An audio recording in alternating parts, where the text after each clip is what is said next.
लोग तोरा के गंगा माई कहले, सुनी को के हरा भरा करेले तू, फिर हमरा साथे ना इंसाफी काहे? पैदा होते माई बाबूजी सब खत्म हो गईले और बियाह भइला के बाद पति भी छीन ले लू। अब केकरा खातिर जियब? अब हमके भी ले चला अपने साथे, ले चला अपने साथ।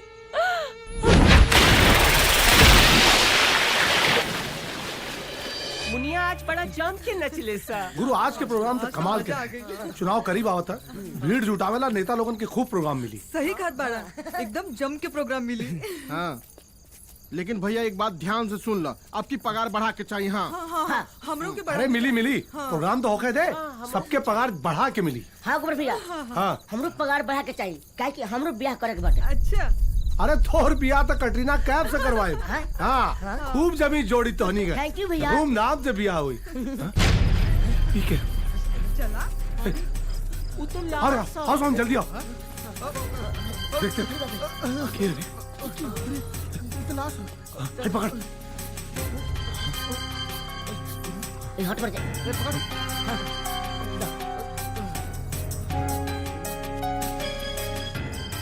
सांस चलाता, एक काम कर, उठा तो मरुआ। ठीक, हाँ संभाल के।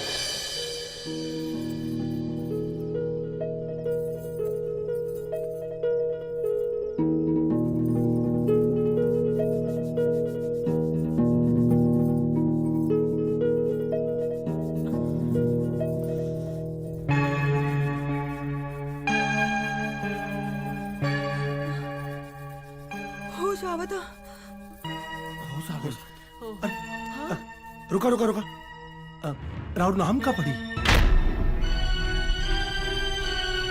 हाँ? गौरी।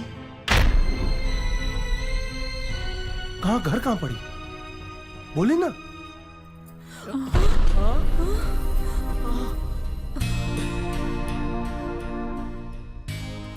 फिर से बेहोश हो गई नहीं। एक काम करा लो, चदर उड़ा था, इनका आराम करा था। हाँ चल, हाँ आराम से उड़ा।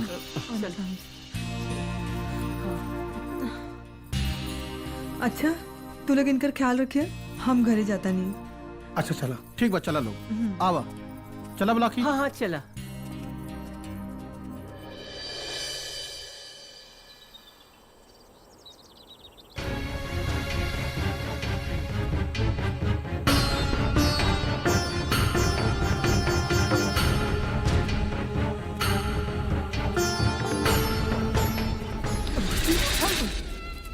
का कर रहल बाड़ू?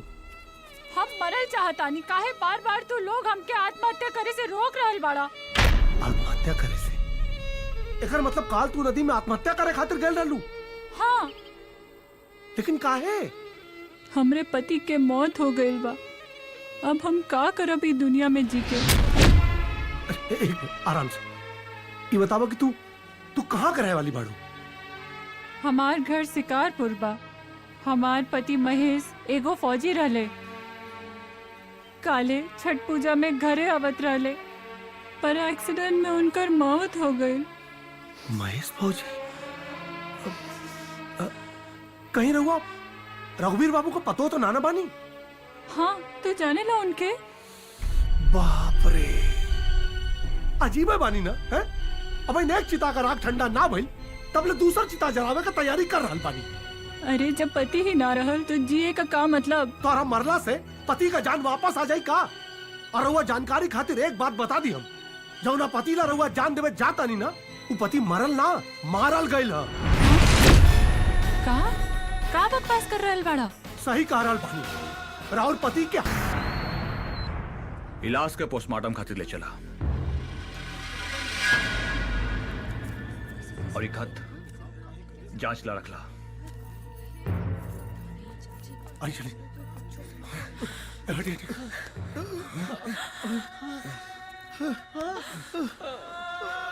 मीना, मीना उठा ना।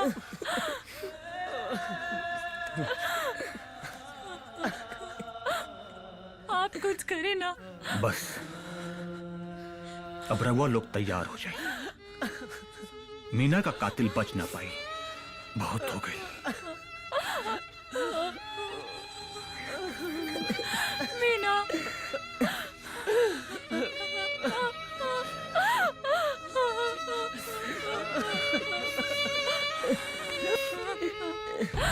ना गोबर, हम हार गए नहीं, हम हार गए नहीं। मैडम संभाल, हाँ, संभाल पर सुता आराम। हाँ, बेहोश हो गई नहीं है। हाँ, हाँ, संभाल के पड़ा था, संभाल के। बेहोश भी नहीं है? मुड़ी सीधा कर दो भैया। थोड़ा देर में होश आ जाए इनके। हाँ, सुते रहो आराम से। चलो सर, हाँ, चलो बाहर ही चलो। आओ आओ।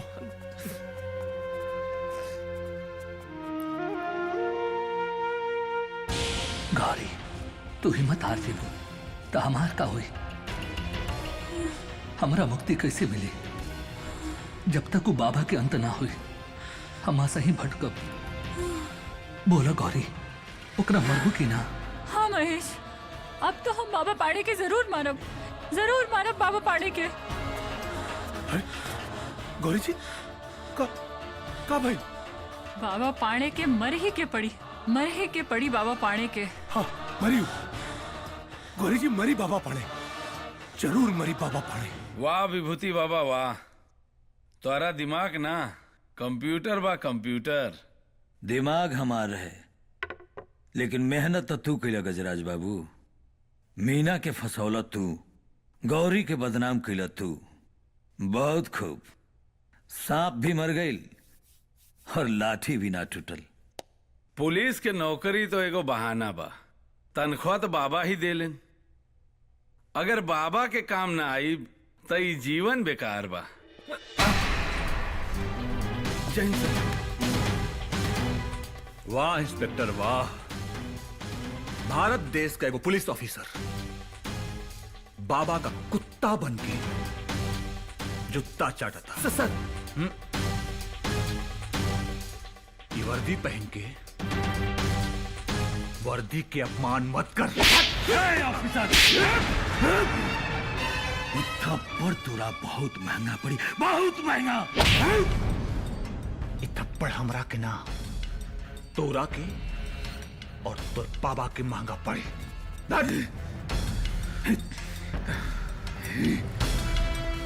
उतार दे वर्दी, ये वर्दी तोरा ऊपर कलंकित हो रहा बा। उतार।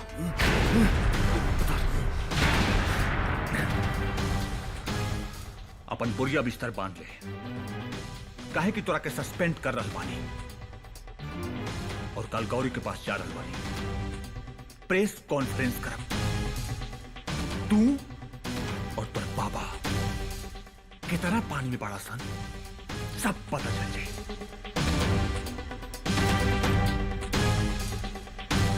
आगे नहीं। इला कैमरा एमे बाबा पांडे के खिलाफ पूरा कर्मकांड सूट भइल बा। बहुत बढ़िया मुनिया, बहुत बढ़िया भाई। अब साहब आप आगो बढ़।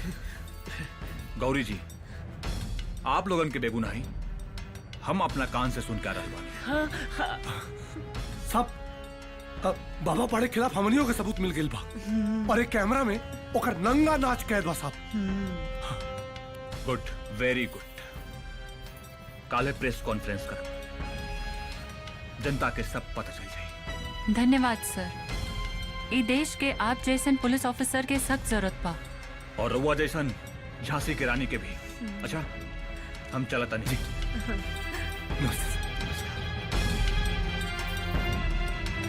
खामोश मिजाजी हमें जीने नहीं देगी। इस दौर में जीना है तो कोहराम मचा दो।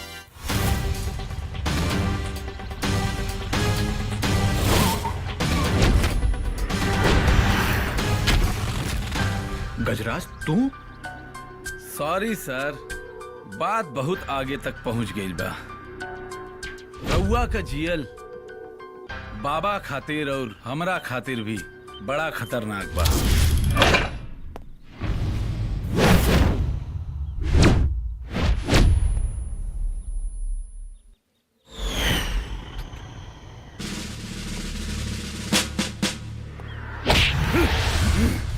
साले देशद्रोही, तोर इतना हिम्मत!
गौरी, पाड़ के छोड़िए मत। हाँ सर, छोड़िए मत। इनके लेके हॉस्पिटल जा। ये कुत्ता लोगन के हम देखा तानी। जी मैडम, उठाओ उठाओ उठाओ, पहले चलो।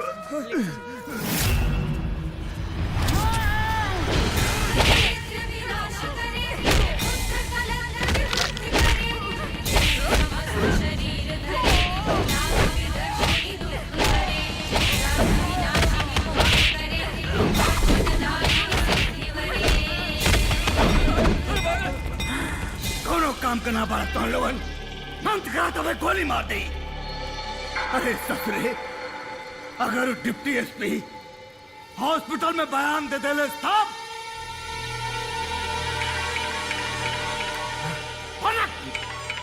एक मिनट। हेलो, कहा बाबा? हाँ, वो डीएसपी हॉस्पिटल पहुंचे पहले मर गई। जय हो शाश्वत सत्वा, ये धरती पे आए लो ओके जाएगा। शांति शांति शांति। देखो, अब समय आ गई बा। अगर औरत इनके सुरक्षा चाहिए बहन तो गौरी जी के साथ देवे के पड़ी। ठीक है, सही बात। ठीक है, हाँ, सही बात है ना। सुनत बड़ा एगो नया न्यूज, कोई एसपी मरल ना है, उनकरा मारल गइल बा। ई बात सही है। हाँ, और गौरी मैडम वो सही बाड़ी, ओके बाबा जी फसौले बाड़ा। अरे भैया सुन ले बड़ा कुछ का। वो एसपी जौन रहल वो मरल नहीं खन, उनकर दिन दहाड़े हत्या कइल गइल बा। सच। हाँ भैया ई बात एकदम सही बा। कुल लगा था सर, जितना बैनर पोस्टर है कोनो चीज की कमी ना होकर चाहिए, ये बात का ध्यान रहे। नमस्ते गौरी जी। अब जान भले ही चल जाए, हमने रउआ साथे बानी। ये सब औरत लोग आपके साथे बानी गौरी जी। बोला गौरी सिंह जिंदाबाद, गौरी सिंह जिंदाबाद। गौरी जी, बाबा के डर अब जनता के बीच से निकल चुकल बा। अब जी जान लगा के प्रचार करे के बा। हो गई है पीर पर्वत सी पिघलनी चाहिए, इस हिमालय से कोई गंगा निकलनी चाहिए। अब जनता सब समझ गइल बा। गोबर अब बिगुल बजावे के वक्त आ गइल बा। गौरी सिंह जिंदाबाद, गौरी सिंह।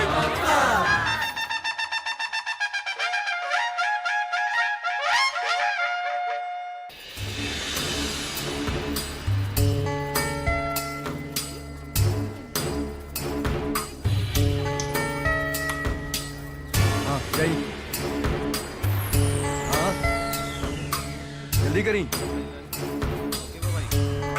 इतना टाइम लगा था। चली चली जाए और जाए।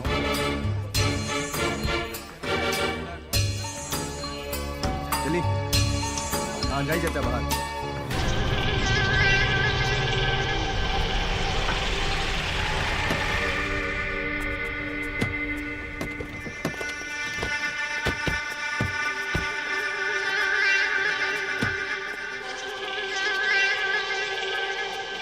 शंभो चल, शंभो शंभो शंभो शंभो। बाबा प्रणाम बाबा। हाँ हाँ, लाई लाई यहाँ। चला जा जा, चला। हाँ, यहाँ साइन कर दी बाबा। हाँ, ये लिए। जा।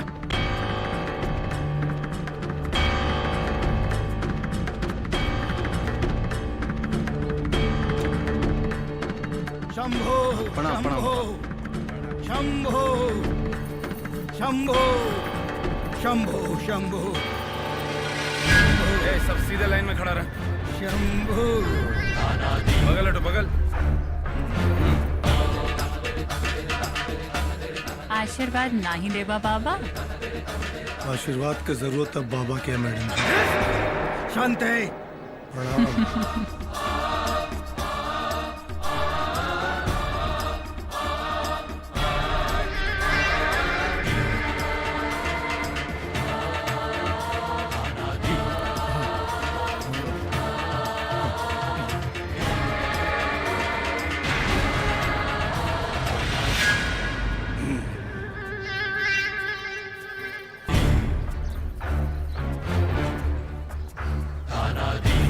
जनता अपने साथ बा। और का वोट अपना खाता में ही गिरता। का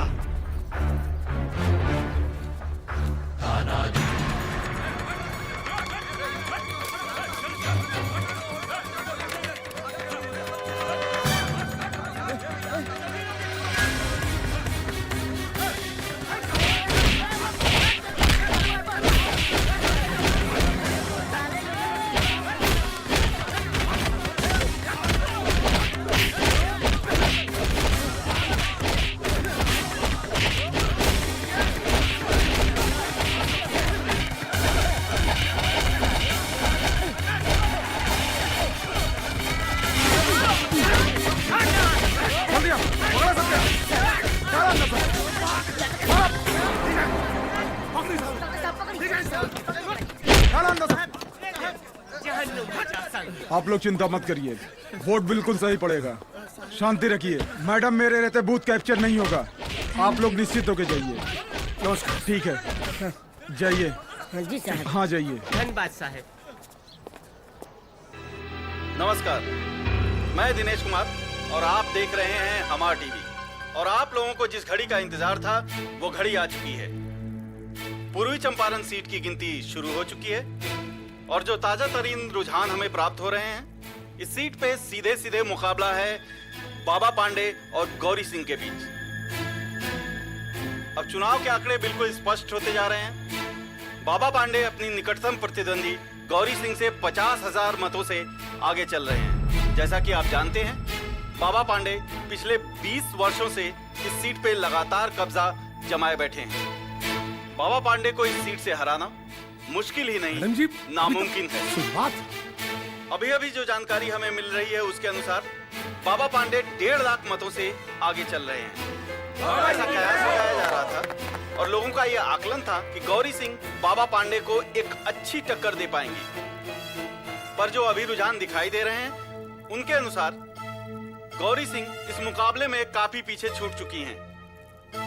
और आगे ऐसा भी लगता है कि बाबा पांडे अपना पिछला ही रिकॉर्ड तोड़ेंगे और भारी मतों से जीत दर्ज कराएंगे। जैसा कि देखा जा सकता है, बाबा पांडे के समर्थकों के बीच खुशी की लहर दौड़ चुकी है। जी हाँ, बाबा पांडे 2 लाख मतों से गौरी सिंह से आगे चल रहे हैं। वहीं दूसरी तरफ गौरी सिंह के खेमे में निराशा साफ देखी जा सकती है। जैसा कि आप जानते हैं, बाबा पांडे पिछले 20 वर्षों से लगातार निर्विरोध चुनाव जीतते आए हैं। उन्हें टक्कर देने की हिम्मत किसी ने नहीं दिखाई। पहली बार एक महिला उम्मीदवार गौरी सिंह ने बाबा पांडे को चुनाव में चुनौती दी है।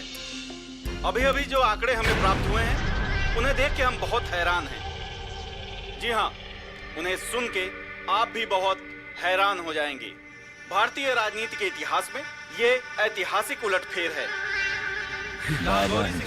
एक अप्रत्याशित बढ़त लेकर बाबा खातिर का बाबा पांडे और दिन रात उनके बीच एक के बा। मतों का अंतर मात्र 25,000 कर दिया है।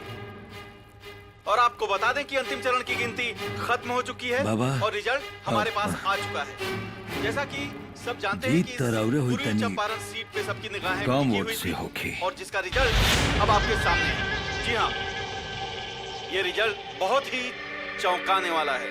जहां बाबा पांडे गौरी सिंह को भारी मतों से ये चुनाव हराने वाले थे, वहीं गौरी सिंह मतों की गिनती में बाबा पांडे के बिल्कुल करीब पहुंच चुकी हैं। जहां बाबा पांडे अपनी जीत को लेके निश्चिंत थे, वहीं गौरी सिंह बाबा पांडे पे हावी होती नजर आ रही हैं। जी हां, गौरी सिंह ने एक नया इतिहास रचते हुए सारे आंकड़ों को फेल कर दिया है और साथ ही चुनावी पंडितों के अनुमान को भी गलत साबित कर दिया है। गौरी सिंह ने बाबा पांडे को 50,000 मतों से यह चुनाव हरा दिया है। जैसा कि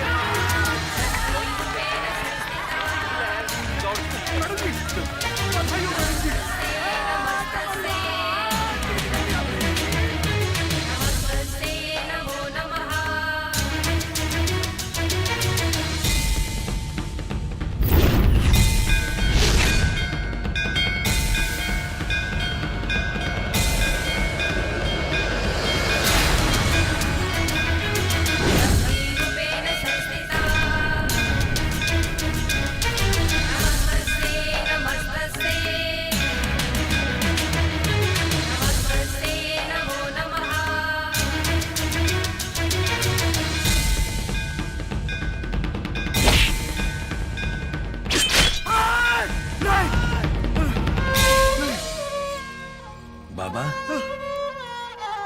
का भाई बहुत ही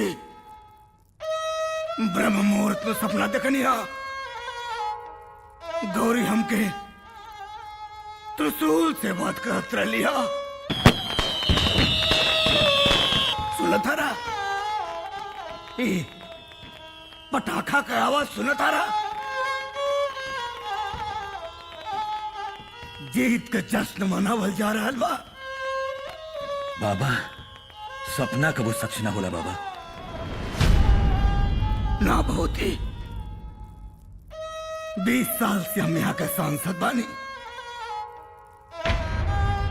इतना आसानी से हम अपन कुर्सी ना लेवे दे। मृत्यु हमार ना होई, मृत्यु गौरी को होई। कल गौरी के सम्मान समारोह की तैयारी करा। हम अपना हाथ से होकर सम्मान करब। सम्मान करते वक्त भीड़ में से क्यों के गोली मारी? गोली के मारी? हम मारे बाबा। जेल हो सकेला? कोनो बात नहीं के बाबा। जान जा सकेला? रौरा खातिर जान हाजिर बा बाबा। जय हो, जय हो। शाश्वत सत्य बा जे धरती पे आयल हो तो के जाए के बा। जेल होई तो तोहार जमानत होई और मृत्यु होई तो मुक्ति मिली बच्चा। बाकी तोरे लड़का बच्चा खातिन बाबा बड़े बाबूती सम्मान समारोह की तैयारी किया जाए।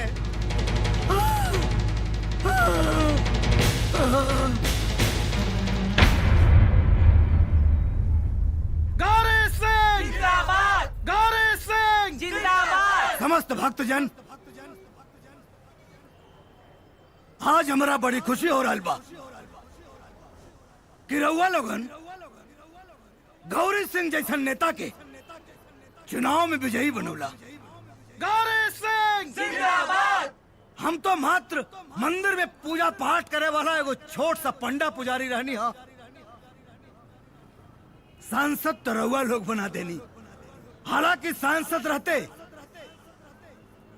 हम रउआ लोग के सेवा में कोनो कमी ना छोड़नी। हर संभव प्रयास, हर संभव प्रगति करनी और यह प्रयास, यह प्रगति गौरी सिंह भी करी है। हम गौरी सिंह से यह उम्मीद रखा तानी। रहल बात हमार, अब तो दिन रात मंदिर में पूजा करब और रउआ लोगन के भलाई खातिर काम ना करब। हम गौरी सिंह के तुलना झांसी के रानी से कर रहल बानी और खुशी के साथ हम उनके मंच पर आमंत्रित कर रहल बानी, कैसे कि हम उनका सम्मान करना चाहता नहीं। गौरी जी, कृपया आप मंच पर आइए।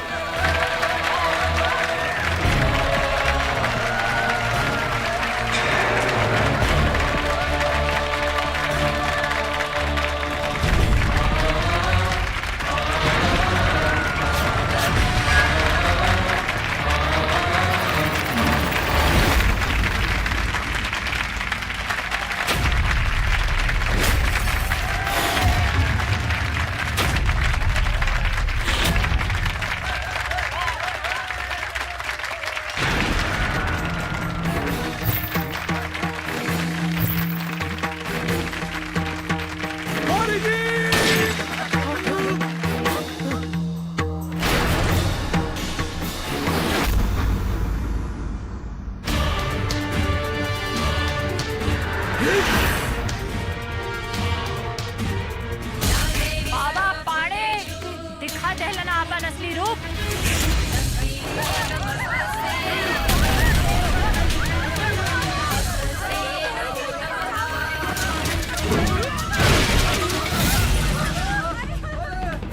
नारी पर अत्याचार अब न होई बर्दाश्त। उठाई तलवार अब कर दे पापियन के नाश।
कर दो गौरी, गौरी तुम्हें माफ कर दो। माफ कर दी। अपराध हो गई।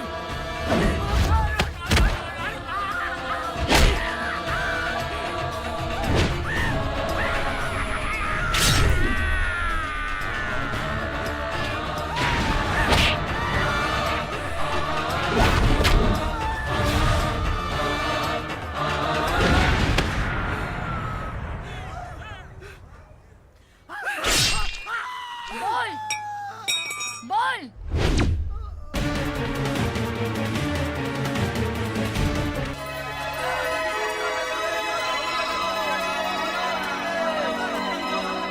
काकी का हो? माई बोलनी है कि पूजा के तैयारी कर ल, शाम के साथ में जाए के बा। ठीक बा बिटिया। अच्छा काकी। दुल्हन, ए दुल्हन, अरे कहाँ बाड़ू हो?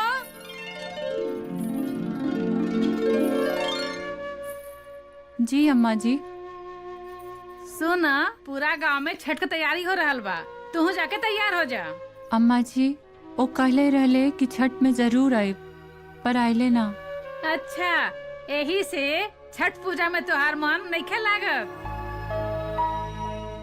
बहू, महेश एगो फौजी बाड़न। अरे सीमा पर जब फौजी जागेला ना, तब हिंदुस्तान की जनता चैन के नींद सूतेला। अरे छुट्टी न मिलल हुई। तू दिल छोटा मत करा, जाके पूजा की तैयारी करा। ठीक है बाबूजी।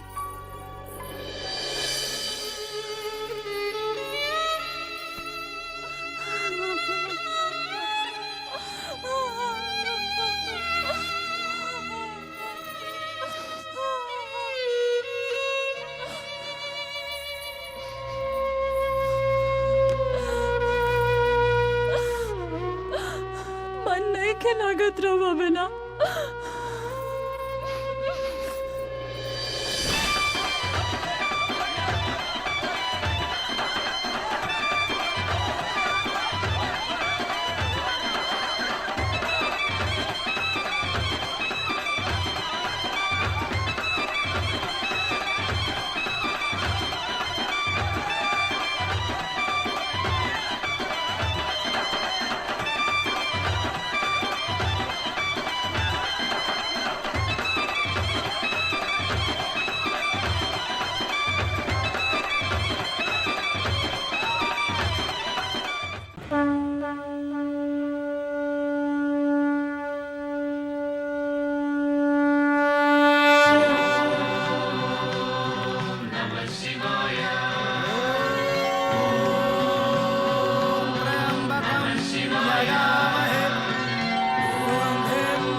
शंभो शंभो।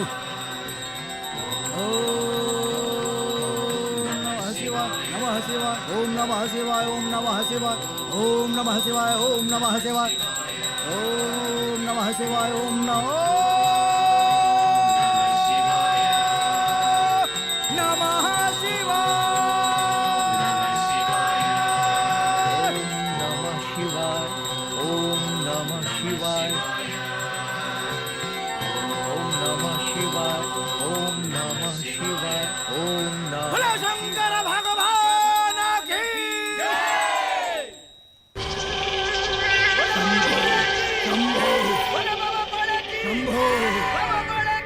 शंभो बाबा बाबा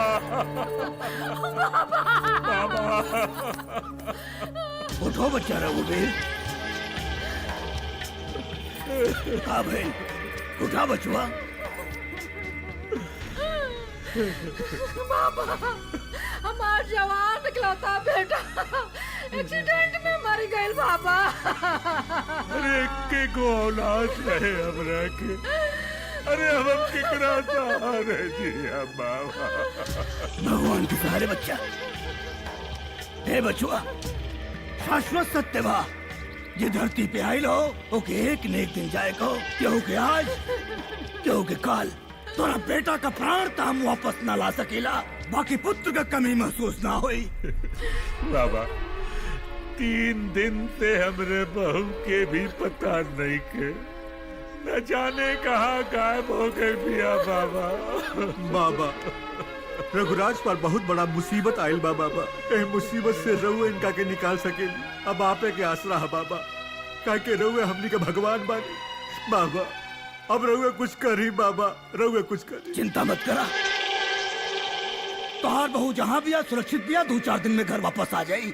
बाकी शंभू मालिक बाबा के विश्राम के समय हो गई बा। अब दर्शन बाद में। मीना हम बस इतना जानल चाहतानी कि ओ दिन जब तू बाबा पांडे के पास पहुँच लू तो का देख लू। हम बाबा के असलियत जानल चाहतानी। बाबा पांडे का असलियत जाने वाला आज ले जिंदा ना बचल बा। मीना एगो औरत एक औरत से फरियाद कर रहल बिया। कहीं बाबा पांडे के पता चल गया था। हम अपन जान दे दहब पर केहू से कुछ न कहब। ठीक बा। वो दिन जब हम बाबा पांडे के पास गए नी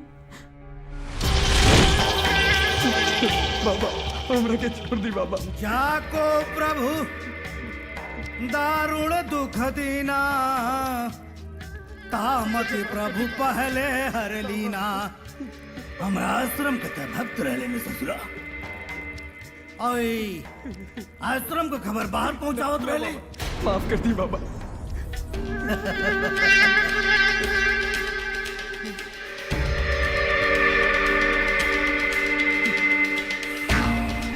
निर्दोष है बाबा, माफ कर दी हमरा के। बाबा बाबा बाबा बाबा बाबा हमरा के माफ कर दी बाबा, हम निर्दोष है बाबा। बाबा पांडे के आश्रम का बात ही गर्भगृह से बाहर न जा सकेला। और अगर कोनो रहस्य कोनो राजी गर्भगृह से बाहर गई तो राज बाहर ले जाने वाला आदमी इस धरती बना रहा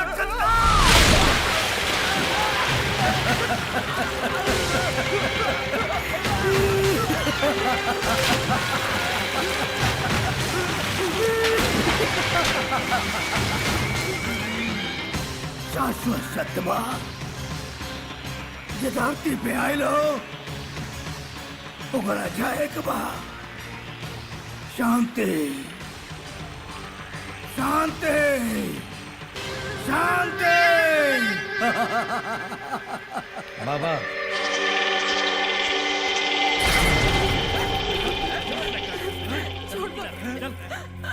बहुत हो गई तो नौटंकी।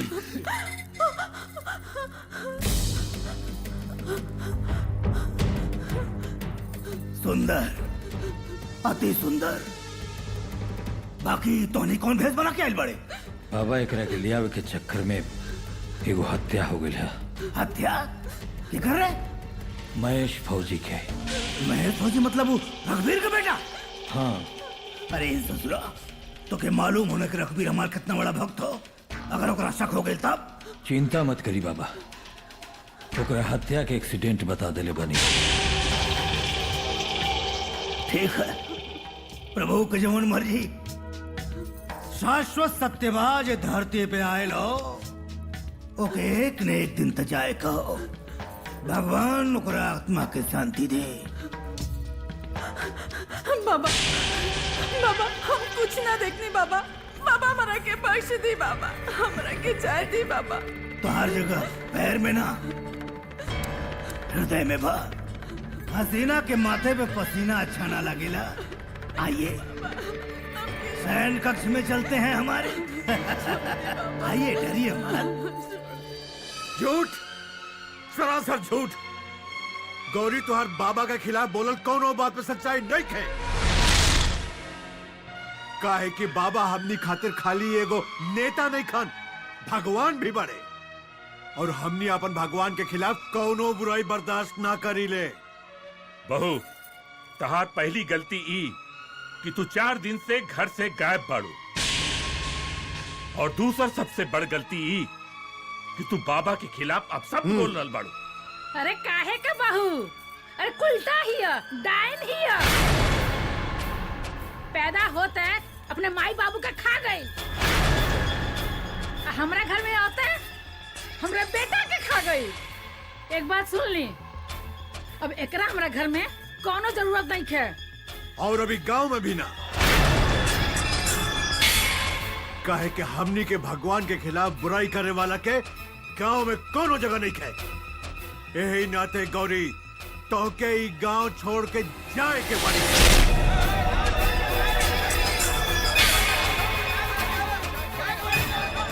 हाँ हाँ चल जाई। तोहन लोगन पागल हो गइल बाड़ा, वो हत्यारा के भगवान बना रहल बाड़ा। अब हम चुप ना बैठब। जा रहल बानी थाना में बाबा के खिलाफ रिपोर्ट लिखवावे। छोड़ब ना। हाँ हाँ जा जा जा।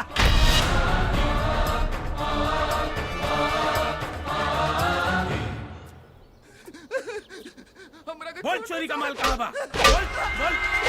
के रहल धोनी के साथे डकैती में? हाँ बोल। हम हाथ जोड़े तेरी सरकार। झूठ बोल। बोल के रहल तोरे साथे में? बोल बोल। हमरा को माफ कर दे। ना बताइए, ना बताइए, ना बोल बे, बोल। इंस्पेक्टर साहब, इंस्पेक्टर साहब, FIR लिखवावे के बा।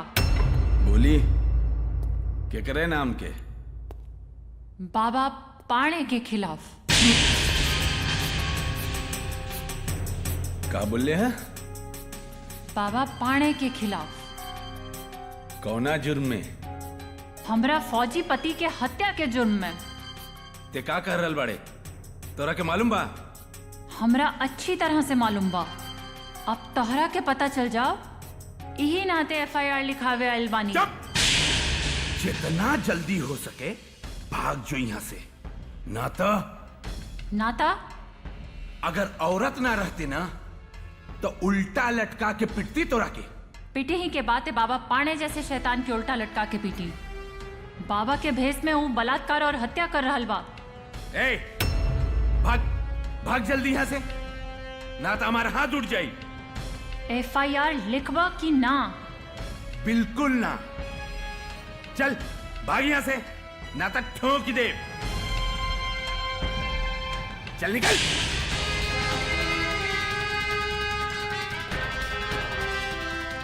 मौत की दावत दे रहल बिया।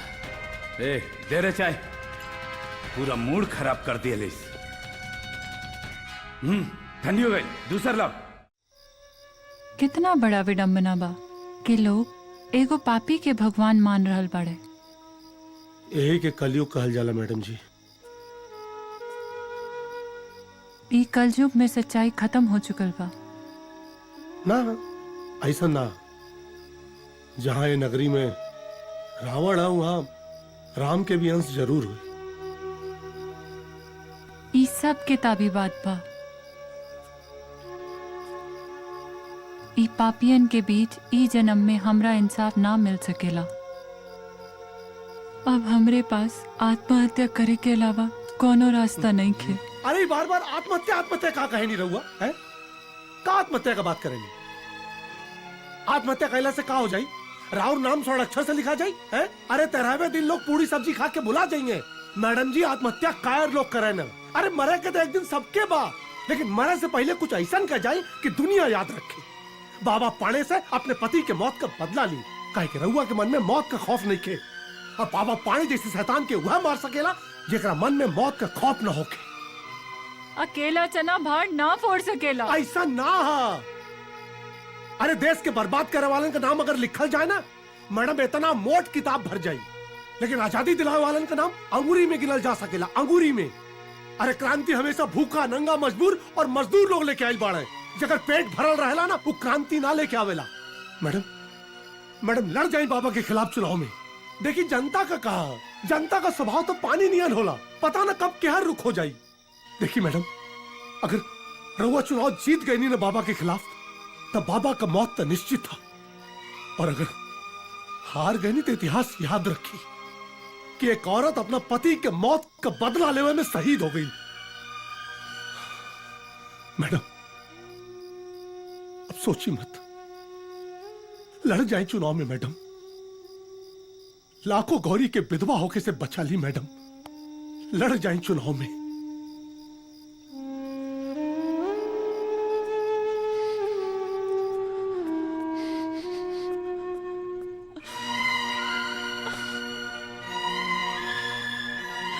कहाँ चल गई नहीं रहुआ हमरा छोड़ के जी आप?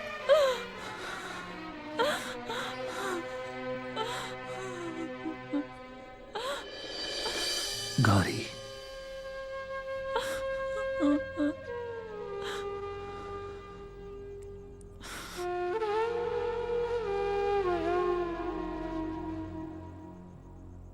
आप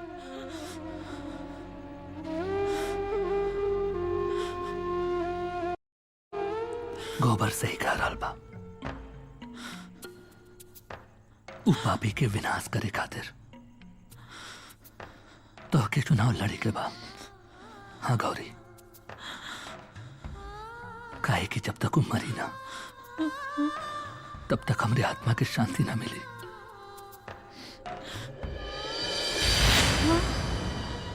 महेश, महेश, महेश, महेश।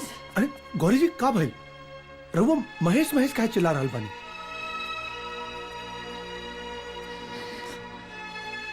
गोबर, अब हम चुनाव जरूर लड़ब। जब तक बाबा पांडे के साम्राज्य ना खत्म हो जाए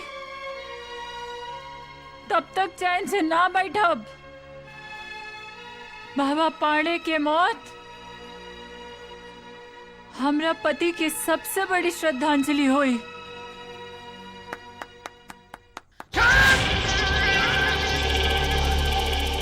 इतनी बर्बाद तो लोग आज बता रहा बड़ा।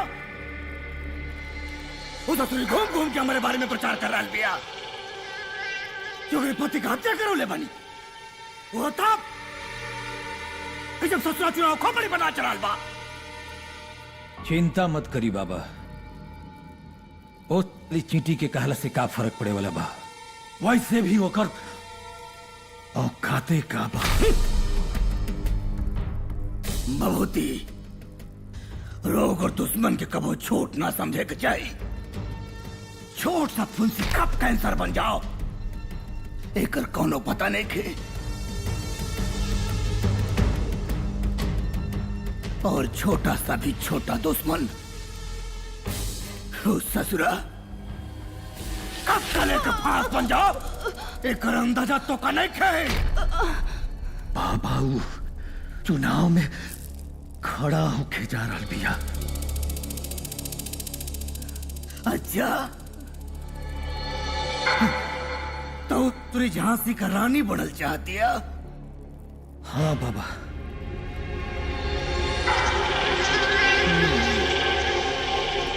वैसे आजकल वो कहाँ और केकरा साथे रहती है? गोबरा नौटंकी वाला के घर में रहती है। और वह उ गौरिया के चढ़ा रहल बा। हमरा चुनाव प्रचार में नौटंकी करके भीड़ इकट्ठा करे वाले ससुरा कुत्ता गोबरा के दांत निकल आयल। झांसी का रानी पैदा कर रहल बा। गोबर को बुलाओ।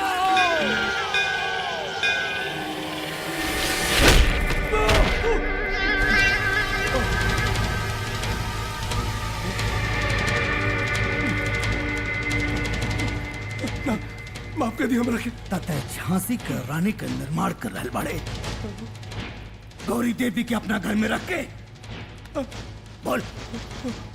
बोल देना था इतना मारब तो के खून खून नजर आई। अब तो हिम्मत कैसे भेले? तो हिम्मत कैसे भाई हमारे बारे में जहर उगले वाली के अपने घर में शरण देवे के? हाँ बोल। गलती हो गई। सुन ले, ना बोल भी ना तो मगरमच्छ करने वाला बना दे। गलती हो गई बाबा, माफ कर दी, माफ कर दी। गलती हो गई बाबा। गलती हो गई तो से तोरा मालूम नहीं के कि बाबा के दरबार में माफी नहीं के मिलेला तो खाली मौत।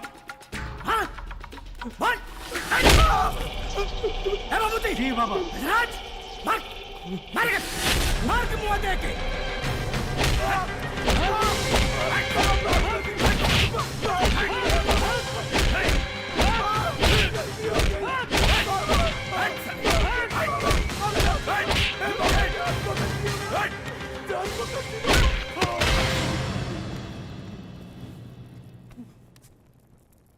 पहली बार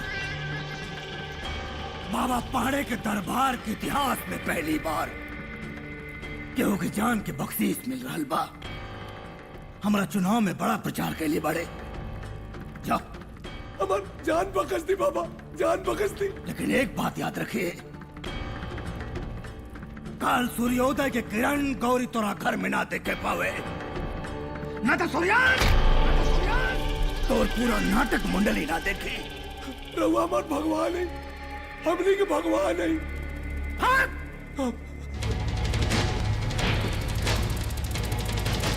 चल भाग भाग।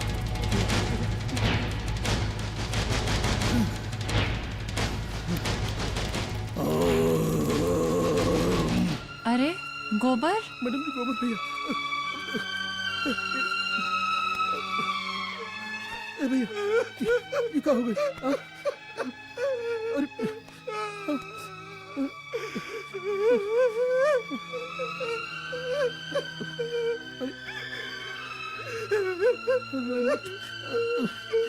ये कैसे भाईल गोबर? तोहरा चोट कैसे लागल? मैडम जी चोट की का कही, ये ऐसा चोट बा जवन पीढ़ी दर पीढ़ी हमार सदियों से झेल रहा बा। का मतलब? मतलब रउआ के साथ देवे के फल हमरा के मिलला।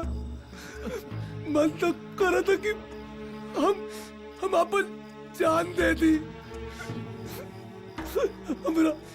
हमरा के माफ कर दी। ये तो का कहत बड़ा गोबर? तू ऐसे कहबा तो कैसे चली? तो हर हाल ही के कहला था। बाबा पांडे। बाबा पांडे? हाँ मैडम, बाबा पांडे कहलन। हाँ मैडम, हमरा के धमकी मिलला कि काल सूर्योदय होते अगर हम रहुआ के अपना घर से ना निकलनी था तो हमरे साथ साथ हमरे पूरे परिवार के बाबा पांडे का आदमी जान से मार दिया।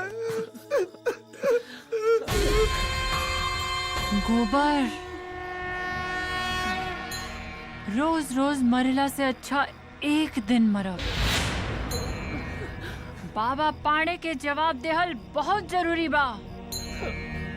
उठाओ मृदंग।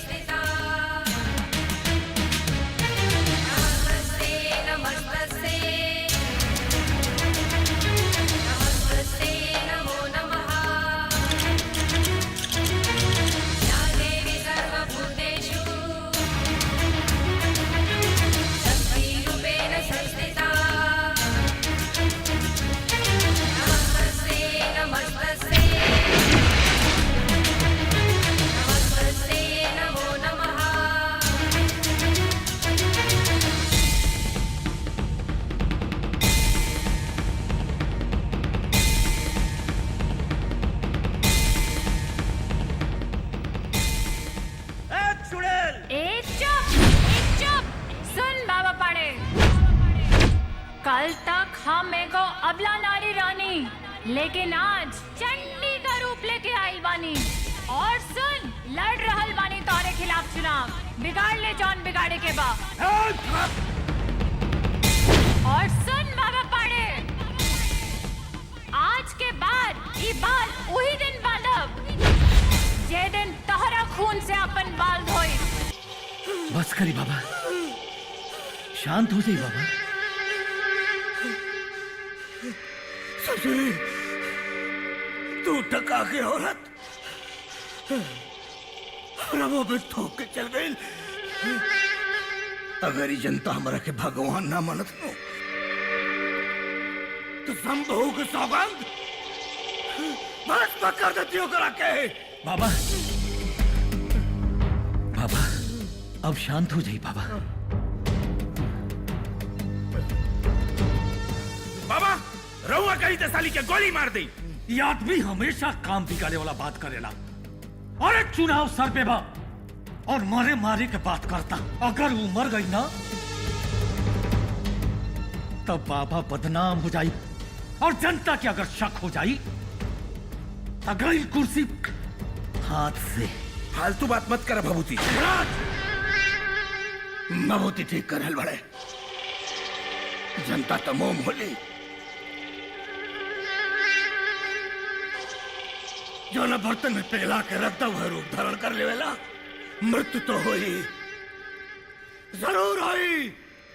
गौरी देवी तोहार मृत्यु जरूर होई, लेकिन अब ना चुनाव।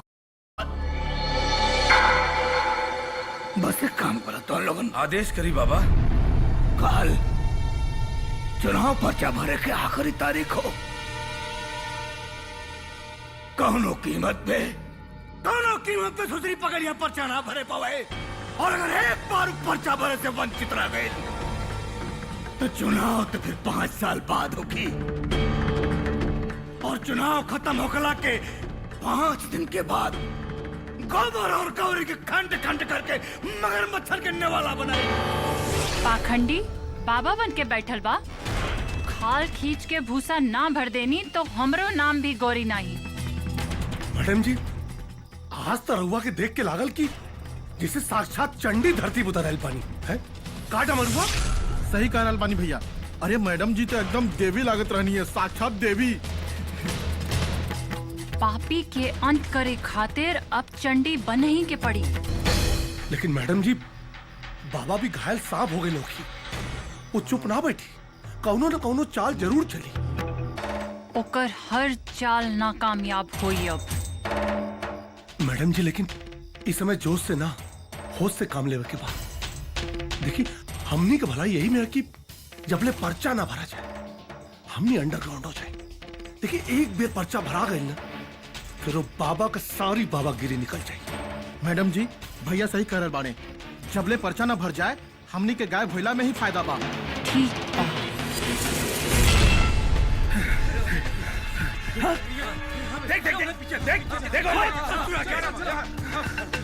भभूति जी, घर में तो ताला बंद बा, लागत भाग गेले। बाबा की खिलाफत करे चला रहे साला। एक बार मिल जात तो इतना मारी मौत की दावत दले बा। जिंदा गाड़ब साले के जिंदा। चल देखा तो खोजा तो साले के कहां पर। देखो रे आगे बढ़ के खोद। पे देखे ले।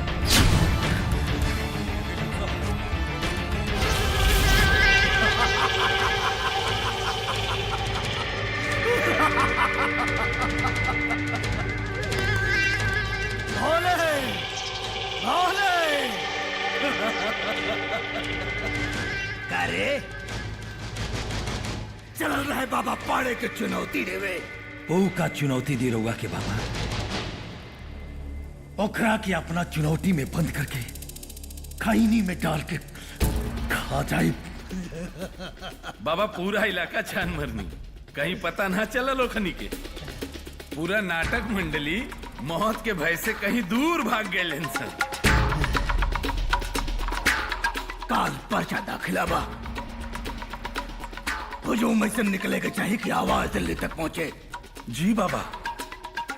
विभूति, एक बात का ख्याल रखिया, जनता में हमारी छवि एगो साफ सुथरी नेता के बाद लोग हमरा के भगवान माने लेन।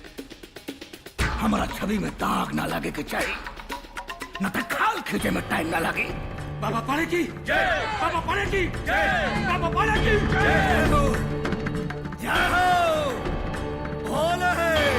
जीतेंगे भाई जीतेंगे, बाबा पाणे जीतेंगे, जीतेंगे भाई जीतेंगे, बाबा पाणे जीतेंगे, जीतेंगे भाई जीतेंगे, बाबा पाणे जीतेंगे, जीतेंगे भाई जीतेंगे, बाबा पाणे जीतेंगे। बाबा पाणे जीतेंगे, जीतेंगे भाई जीतेंगे, जीतेंगे भाई जीतेंगे।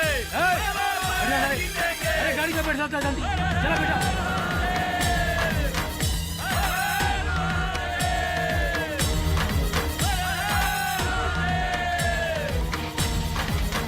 पाणे बाबा की, पाणे बाबा की, बाबा पाणे की, पाणे बाबा, पाणे बाबा की, पाणे बाबा, पाणे बाबा।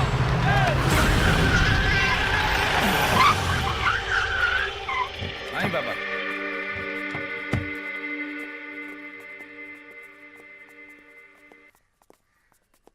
आई आई।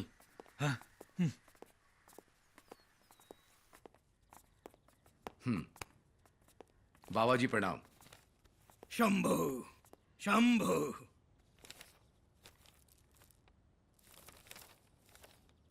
रउआ यहाँ साइन कर दी। जीत के एडवांस में बधाई हो। शंभू।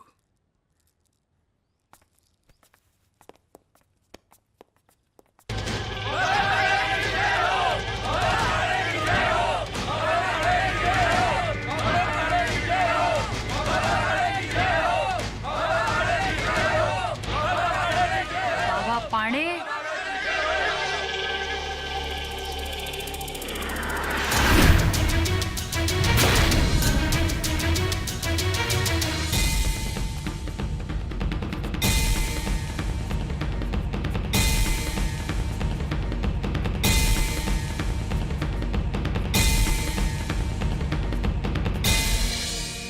बाबा आशीर्वाद ना देबा?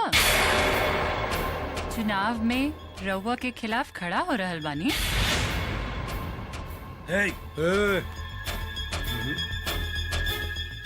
मुंह मीठा करी। बाबा के आज व्रत बा। तूफान से पहले बहुत शांति होला। तूफान आ चुकल बा, बच के रहिया। हमारी जीत की बुनियाद तूफानों ने रखी है। कलेजा मजबूत कर लो बाबा, अपनी हार देखने के लिए। शरीर पे पड़ल एक एक जख्म का हिसाब देवे की पड़ी। शांति। शंभू शंभू।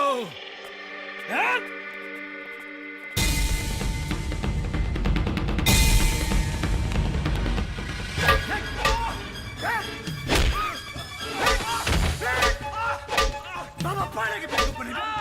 बाबा पाणे से झूठ, बाबा पाणे से झूठ, बाबा पाणे से झूठ बोल रहे। बाबा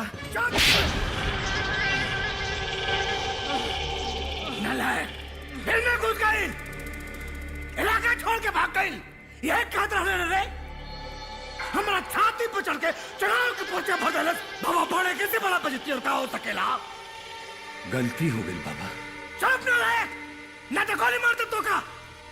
बाबा कहाँ कहाँ ना ढूंढ ली, पता न कौन बिल में छुपल रहल। बाबा जाता नहीं, एक एक के गोली मार के आवता। हम नल्ले अगर हत्या करके बाबा पाणे की मुसीबत बढ़ाना चाहता ना। अब तो चंडालन को तब तक जिंदा रखे के बाद कि जब तक चुनाव न खत्म हो जाओ। न तो जनता यह सोची कि बाबा पाणे हार के डर से प्रत्याशी के हत्या करवा दे। कुछ भी होके विजय बाबा पाणे की हुई। विजय के तिलक बाबा पाणे के जन्म सिद्ध अधिकार बा। बाबा वही होगी जवन रहुआ चाहता नहीं। शराब शराब कबाब और रुपया के नदी बहा दो लोगन, और जरूरत पड़े तब बूथ का तिरंग भी बड़े ससुरा खून का नदी बहावे के पड़े।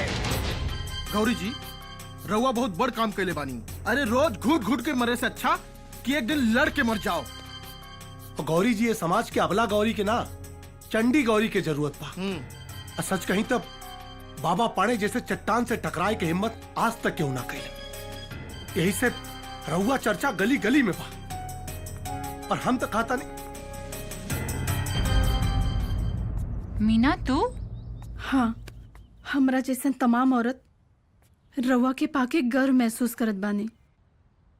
बाबा पाड़े हमरा साथे बलात्कार कैले बाड़े, यही से डर के मारे हम आज तक आवाज ना उठा पौनी। लेकिन आज तोहरे जैसन शेरनी बहन मिलल बिया, यही से हम भी तोहरे आवाज में आवाज मिला के हम ही लड़ाई में शामिल होके के चाहत बानी। बाबा पाड़े के खिलाफ ये लड़ाई में राउर स्वागत बा मीना जी। गौरी जी अब युद्ध ना महासंग्राम होई। और ई महासंग्राम में बाबा पाड़े की मृत्यु सुनिश्चित बा। रस्सी खींचा ना। अरे खींचा। हे डमरू, हाँ बाबू थैला ले अब बाजार जाके कुछ सामान लिया। अते छर्रा एक काम कर, तू जाके बोलत का नहीं खेरे, हम तो वहीं से बोला था नहीं। अरे घूम हो गइल बा का? सुनाई नहीं खेद है, जबान ना कारे मुंह में पगला गइल बा, बोलत का नहीं खे यार ना बोली हन। हाँ, एकादशी है का? हाँ। नहीं, 12 बजे से पहले अगर बोलिए तो इनकर पिटाई हो जाई। अरे तो ई के कहला साइन से काल सपना देखले रहल है। हाय पकड़ पकड़ थैली, हाय ले, हाय पैसा ले। हाँ? अब बाजारे जाके लौकी और मुरई लेके आओ, नहीं तो सरू तुम्हार मौन व्रत तो बाद में टूटी, पहले हम हाथ गोड़ तोड़ दे। मौन व्रत रख ले पड़े। इस दम के पिटवा के ही रही, मानी ना। अरे जो अरे मोटकू मरबो करब तो रखे हम।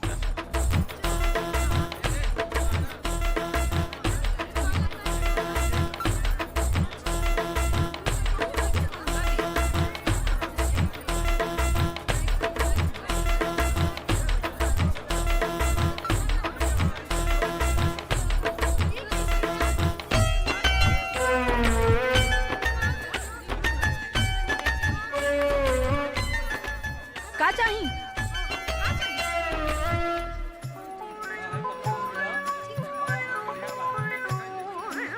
ई पत्ता गोभी?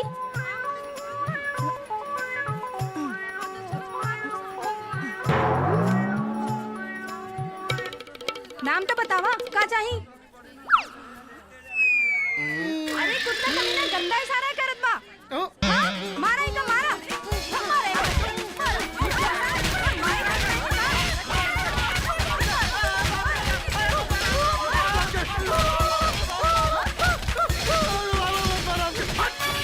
बोलनी तो मार करनी, ना बोलनी तो मार करनी। भाग यहाँ से। जय गोबर भैया, ई कुल तोहरे देन बा। भगवती,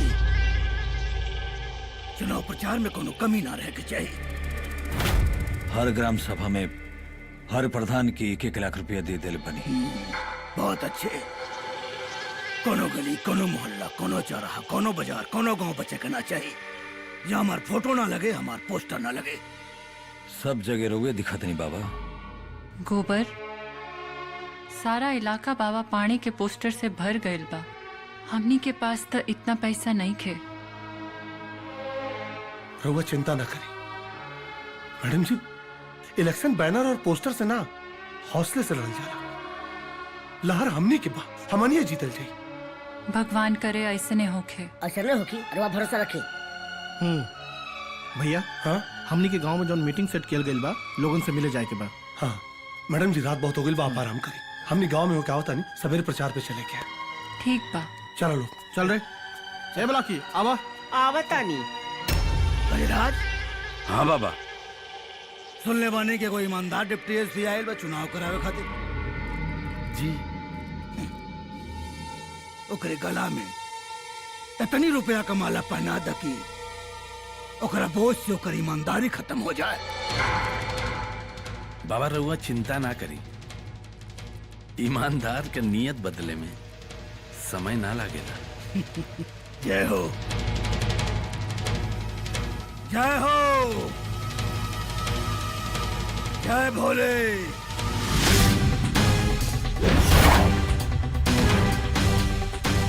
दरोगा बाबू I love you, I love you. Jain sir. Gajraj, ई थाना और क्षेत्र के बारे में बहुत गड़बड़ी सुन लिया। अब तक जौन भी कुछ ई थाना में भइल आगे से ना होके के चाहिए। ओके सर। ई थाना बहुत संवेदनशील बा, चुनाव में कुछ गड़बड़ी ना होके की चाहिए। ठीक है सर।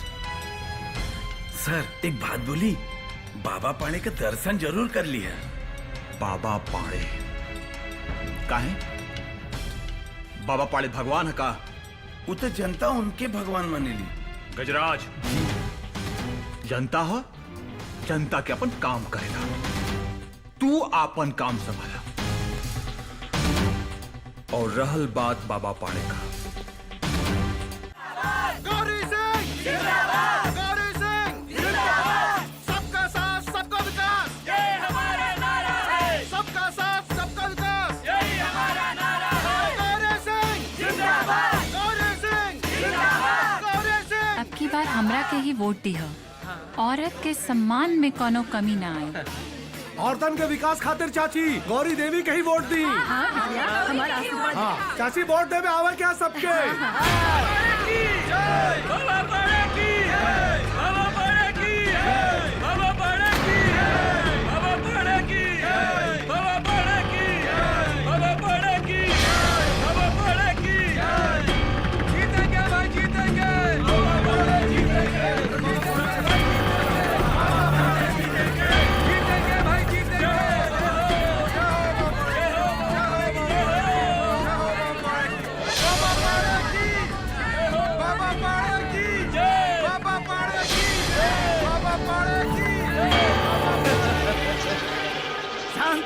शांत है, शांत है। मालूम बा रउआ लोग हमरा से बड़ा प्यार करेली। हर बार रउआ लोग हमरा के भारी मत से जितौले बनी। ये बेर भी जिताई, ये बेर हम जीतब तो मंत्री जरूर बनब। और मंत्री बनला के बाद विकास का ऐसा नहर बहाई कि हर तरफ खाली प्रगति ही प्रगति हुई। जय हो बाबा पाणे की जय, बाबा पाणे की जय, जय हो, जय हो बाबा पाणे की जय, जय हो, जय हो, जय हो बाबा पाणे की जय, बाबा पाणे की जय, बाबा पाणे की जय, बाबा पाणे की जय, बाबा पाणे की जय, बाबा पाणे की जय, बाबा पाणे की जय। जीतेंगे भाई, जीतेंगे बाबा पाणे जीतेंगे, जीतेंगे भाई, जीतेंगे भाई, जीतेंगे। भैया जनता हमनी के साथ बा। खाकर शिकस्त कोशिशें हर बार करेंगे, दुश्मन भी साजिशें हजार करेंगे। तुम हाथ मत बढ़ाओ, केवल दुआ करो। ये आग का दरिया हम खुद ही पार करेंगे।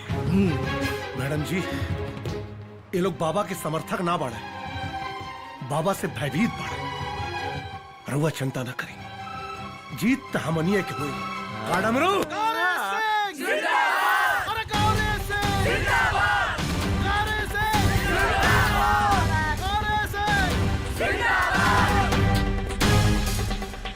नमस्ते।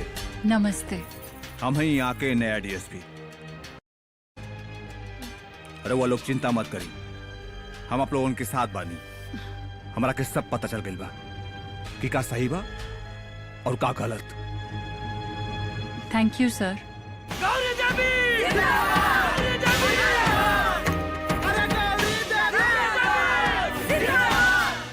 ओम त्र्यंबकं यजामहे सुगंधिं पुष्टिवर्धनम् उर्वारुकमिव बन्धनान् मृत्योर्म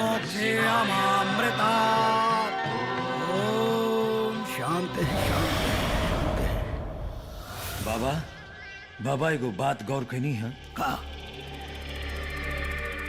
आजकल ही नौका एसपी कुछ ज्यादा ही कूदा था।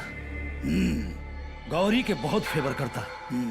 मालूम बा आजकल उ पुलिस की ड्यूटी कम गौरी देवी की ड्यूटी ज्यादा कर रहा बा। गजराज जी बाबा। वो कुत्ता डिप्टी एसपी के समझा दे कहीं ऐसा ना हो कि चुनाव होने से पहले के शमशान घाट पहुंचा दे। ठीक बा बाबा। एक बात और बाबा। हाँ ये गौरी आजकल दलित बस्ती में बहुत प्रचार कर रही बिया। अच्छा। और दलित लोग के काफी ओकरा सहानुभूति मिल रहा बा। ऐसे रुआ दलित बस्ती में जाए के पड़ी। बाबा हाँ कुर्सी के बात बा। ठीक बा काल दलित वर्ग में प्रचार हुई।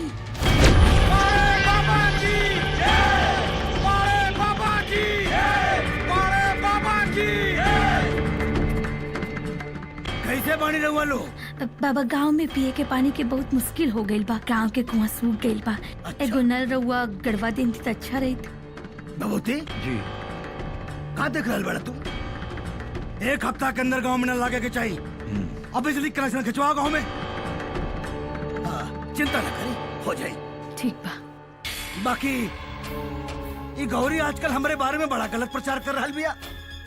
घूम घूम के रहुआ लोग से कहती है कि हम ऊंच नीच में फर्क करी ले। तो हम लोगों ने कैसे लागेला कि हम ऊंच नीच में फर्क करीला। हम पुजारी आदमी रहुआ लोगों के आशीर्वाद दे पूजा करे करे अलावा आज तक कब हो छोट बड़ा में ऊंच नीच में फर्क कहीं नहीं। ना ना ना बाबा ना। पगला गेल बिया। सोच समझ के उठ दिया लोगन। ठीक बा। ये लड़का लोगन के अच्छा कपड़ा अच्छा खाना स्कूल सारा व्यवस्था होके के चाहिए। ये बेर हम चुनाव जीतब तो मंत्री जरूर बनो। ये मेरी सारी व्यवस्था हो जाएगी। लड़का देश के भविष्य होले। आजा बेटा। ये बच्चे ही तो देश के भविष्य हैं।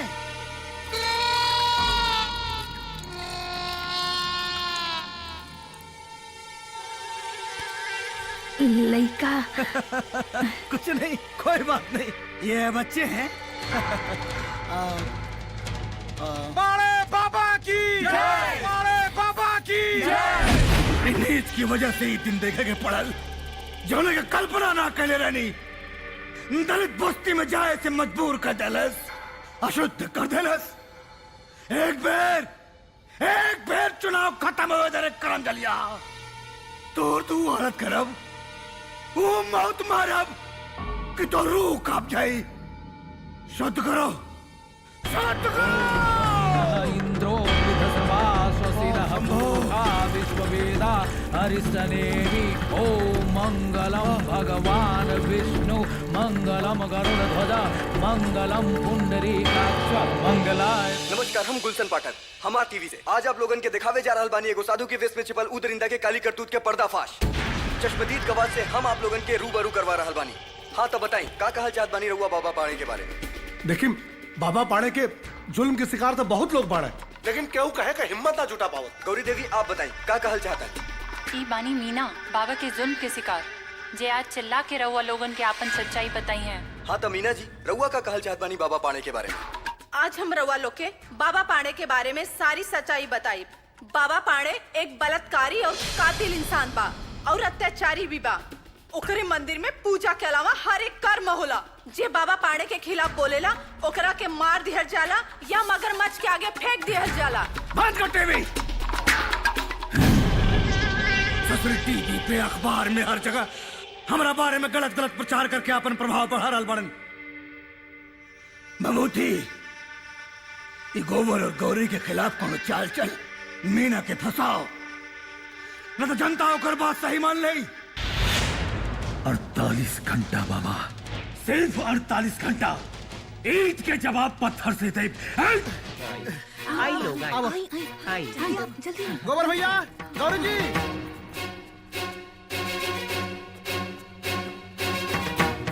ई लोग के हा? गौरी जी ई लोग ऊ औरत बानी जकरे साथ बाबा अत्याचार कैले बा और आज तक ई लोग केहू से कुछ ना कहनी। और आज मीना का साहस देख के हमनी का साथ देवे आयल बानी।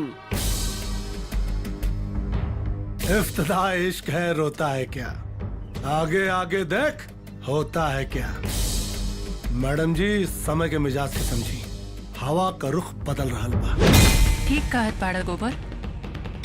बाबा के पाप के घड़ा अब भर चुकल बा। अब घड़ा फूटे में समय ना लगे।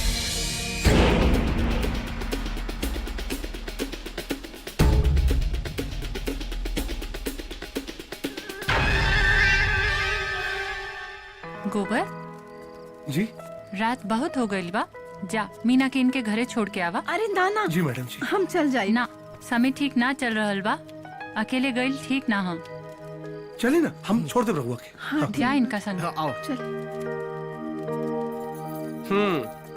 गोबर भैया संभाल के जाइयो। हाँ।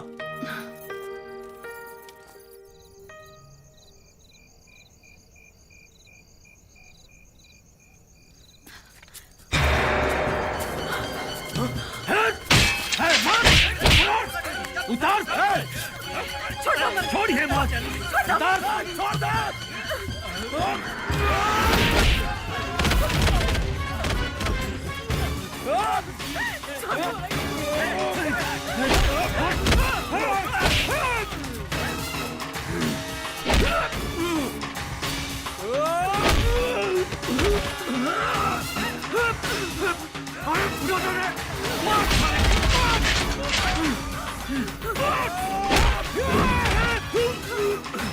जल्दी चला।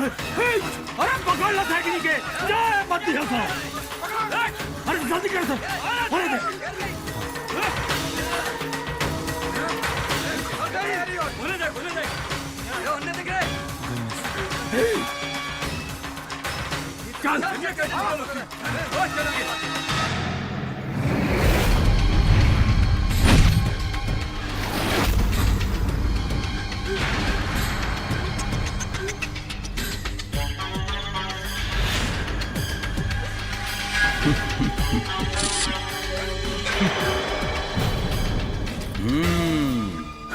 अरे वाह, मीना जी और गोबर बाबू में रोमांच चला था। दरोगा जी कुछ घंटा हमने के पीछा करता है और वो मारे कभी कोशिश करना हो। हाँ दरोगा साहब, वो हमारी इज्जत लेवे की कोशिश कर लेना। चल साड़ी पहन ले, पकड़ थाने चल, तब बताओ तनी सच्चाई का बा। थाने थाने का है? सच्चाई तो हम रहुआ के बता देनी ना, फिर थाने का है? चुप छिनेरा, यहाँ जंगल में मंगल कर रहल बाड़े मीना जी के साथ है, बड़का। चल थाना में, फिर बताओ तानी तो के। अब तो ये खबर पूरे अखबार में छपी।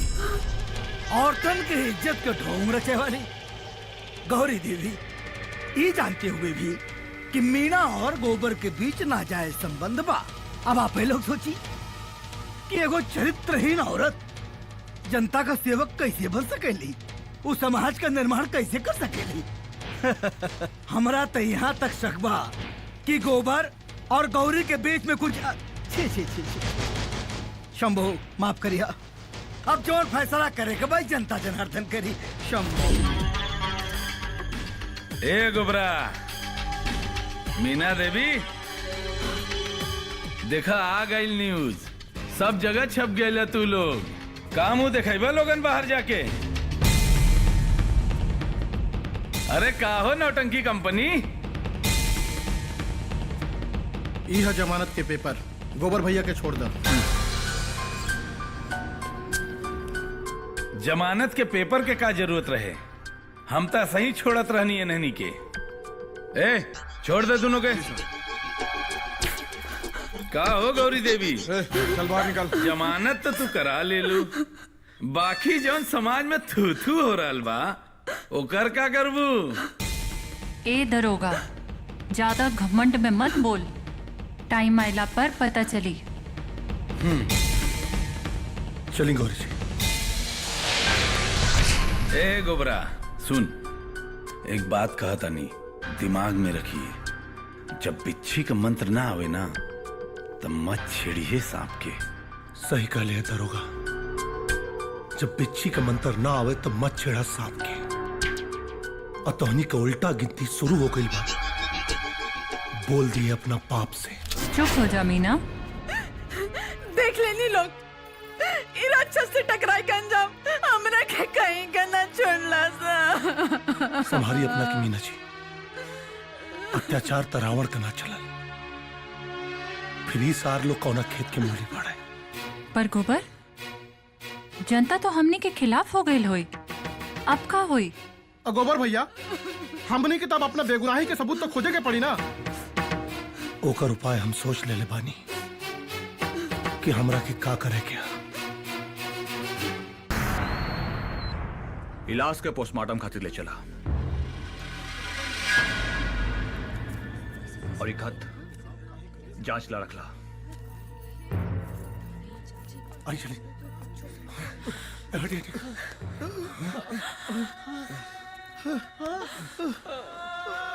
मीना, मीना उठा ना।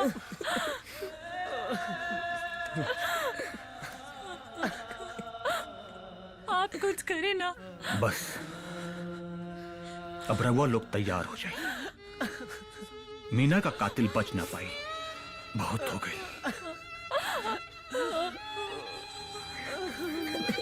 मीना,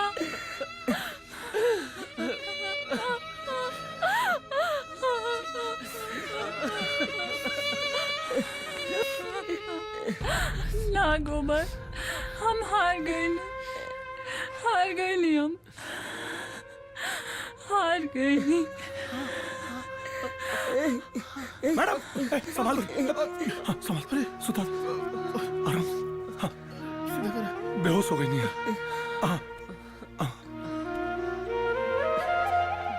संभाल के, उड़ा दा, संभाल के,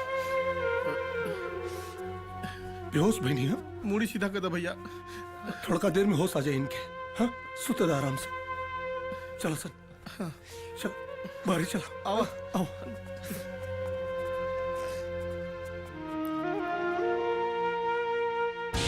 गौरी, तू हिम्मत हार जेबू तो हमार का हुई? हमरा मुक्ति कैसे मिली? जब तक वो बाबा के अंत ना हुई हम सही भटकब। बोला गौरी, ओकरा मरबू की ना?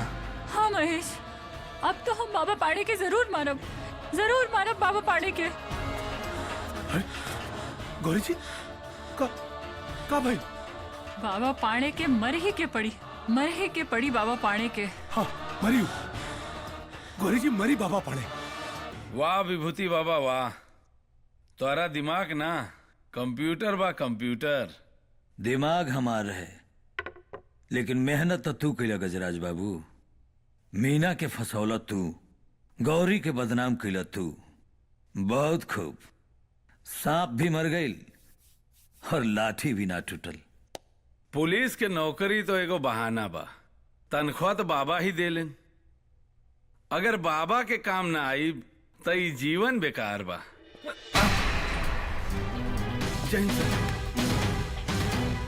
वाह इंस्पेक्टर वाह, भारत देश का एगो पुलिस ऑफिसर बाबा का कुत्ता बन के जुत्ता चाटता। सर, ये वर्दी पहन के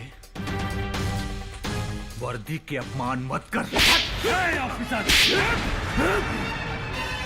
थप्पड़ तोरा बहुत महंगा पड़ी, बहुत महंगा। ये थप्पड़ हमरा के ना, तोरा के और तोर बाबा के महंगा पड़ी।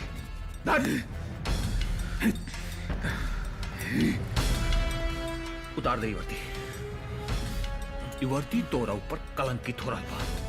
उतार, उतार। अपन बुरिया बिस्तर बांध ले, काहे कि तोरा के सस्पेंड कर रहल बानी और कल गौरी के पास जा रहल बानी। प्रेस कॉन्फ्रेंस करब, तू और तोर बाबा कितना पानी में पड़ा सन सब पता चल जाए।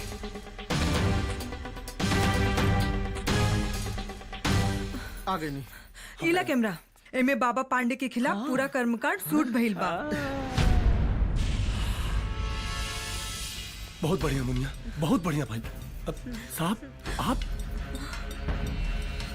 आप गोबर, गौरी जी, आप लोगन के बेगुनाही हम अपना कान से सुन के आ रहल बानी। सब बाबा पाड़े के खिलाफ हमनियों के सबूत मिल गइल बा और एक कैमरा में ओकर नंगा नाच कैद बा साहब। Good, very good. काले प्रेस कॉन्फ्रेंस कर, जनता के सब पता चल जाए। धन्यवाद सर। ई देश के आप जैसन पुलिस ऑफिसर के सख्त जरूरत बा। और रउआ जैसन झांसी की रानी के भी। अच्छा, हम चलता नहीं।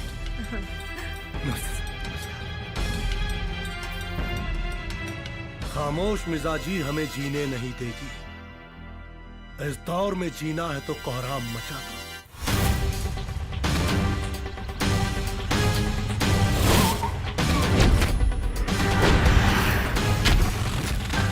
गजराज तू?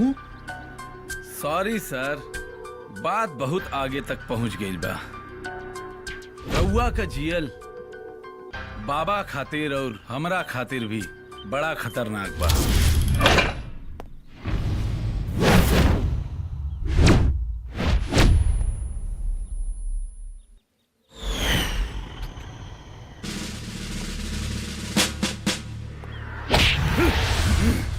साले देशद्रोही, तोर इतना हिम्मत!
गौरी, पाड़े की छोड़िए मत। हाँ सर, छोड़िए मत। इनके लेके हॉस्पिटल जा। एक कुत्ता लोगन के हम देखा तानी। जी मैडम, उठाओ उठाओ उठाओ, ले चलो।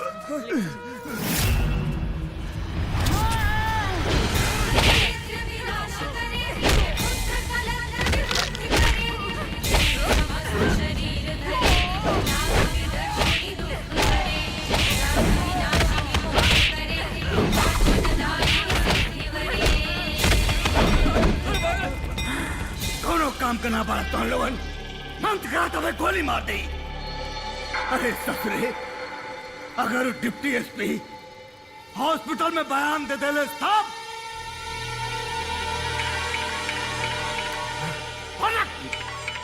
एक मिनट। हेलो, कहा बाबा? हाँ, वो डीएसपी हॉस्पिटल पहुंचे पहले मर गई। जय हो शाश्वत सतवा ये धरती पे आयल हो ओके जाएगा। शांति शांति शांति। देखो, अब समय आ गई बा। अगर औरत इनके सुरक्षा चाहिए बहन तो गौरी जी के साथ देवे के पड़ी। ठीक है, सही बात। ठीक है, हाँ, सही बात है ना? सुनत बड़ा एगो नया न्यूज, कोई एसपी मरल ना है, उनकरा मारल गइल बा। ई बात सही है। हाँ, और गौरी मैडम वो सही बाड़ी, ओके बाबा जी फसौले बाड़ा। अरे भैया सुन ले बाड़ा कुछ का? वो एसपी जौन रहल वो मरल नहीं खन, उनकर दिन दहाड़े हत्या कइल गइल बा। सच? हाँ भैया, ये बात एकदम सही बा। कुल लगा था सर, जितना बैनर पोस्टर कोनो चीज का कमी ना होकर चाहिए, ये बात का ध्यान रहे। नमस्ते गौरी जी, अब जान भले ही चल जाए, हमने रउआ साथे बानी। ये सब औरत लोग आपके साथे बनी गौरी जी। बोला गौरी सिंह जिंदाबाद, गौरी सिंह जिंदाबाद। गौरी जी, बाबा के डर अब जनता के बीच से निकल चुकल बा। अब जी जान लगा के प्रचार करे के बा। हो गई है पीर पर्वत सी पिघलनी चाहिए, इस हिमालय से कोई गंगा निकलनी चाहिए। अब जनता सब समझ गइल बा। गोबर अब बिगुल बजावे के वक्त आ गइल बा। गौरी सिंह जिंदाबाद, गौरी सिंह जिंदाबाद।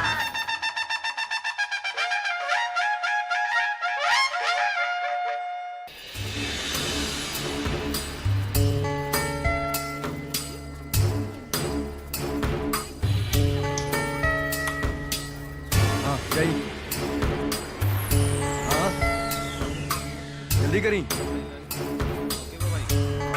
इतना टाइम लगा था। जल्दी जल्दी जाए और जाए।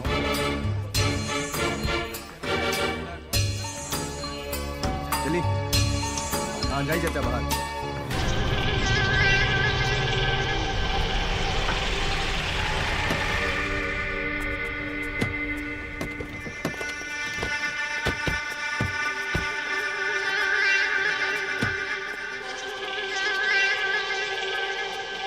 शंभो चल शंभो शंभो शंभो शंभो।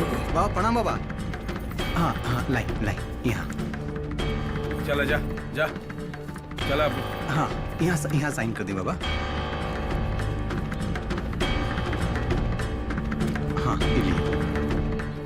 जा।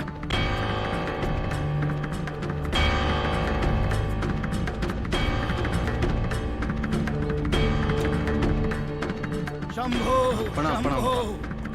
शंभो शंभो शंभो शंभो। सब सीधे लाइन में खड़ा रहा। शंभो बगल हटो बगल।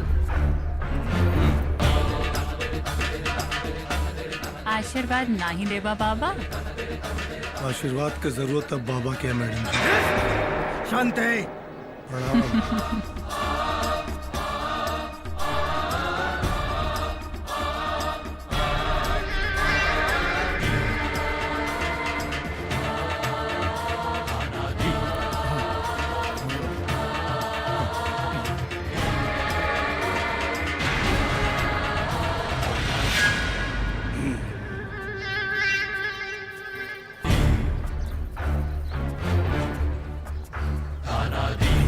जनता अपने साथ बा और का वोट अपना खाता में ही गिरता का